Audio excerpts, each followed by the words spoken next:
Green rice ಮಾಡುವ ವಿಧಾನ. ಅರ್ಧ ಕಟ್ ಕೊತ್ತಂಬರಿ ಸೊಪ್ಪು, ಅರ್ಧ ಕಟ್ ಪುದೀನ ಸೊಪ್ಪು, 1 ಕಟ್ ಪಾಲಕ್ ಸೊಪ್ಪು, 5 ಹಸಿಮೆಣಸಿನಕಾಯಿ. ಇದನ್ನು ಪೇಸ್ಟ್ ಮಾಡಬೇಕು. ಪೇಸ್ಟ್ ಆಗಿದೆ. ಎಣ್ಣೆ ಬಿಸಿ ಆಗಿದೆ. ಎಣ್ಣೆ ಬಿಸಿ ಆಗಿದೆ.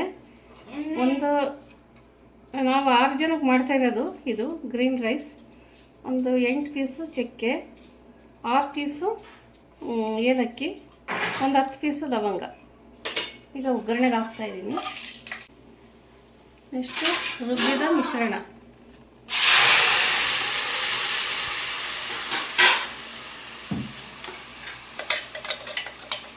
ಸ್ವಲ್ಪ ಸಿಡಿಸಬೇಕು.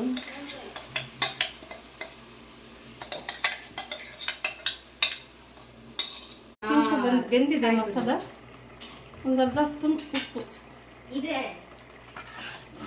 100 ಗ್ರಾಮ್ ಪನ್ನೀರ್,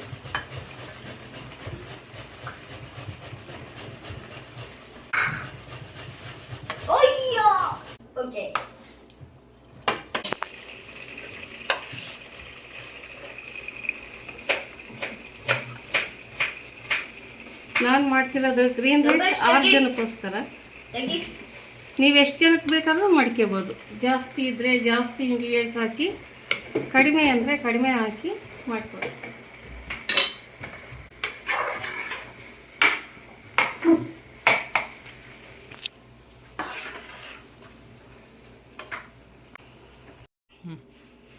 ಈಗ ಲೋ ಫ್ಲೇಮ್ ಇಟ್ಟು ಮಿಕ್ಸ್ ಮಾಡಿದ್ದೀನಿ.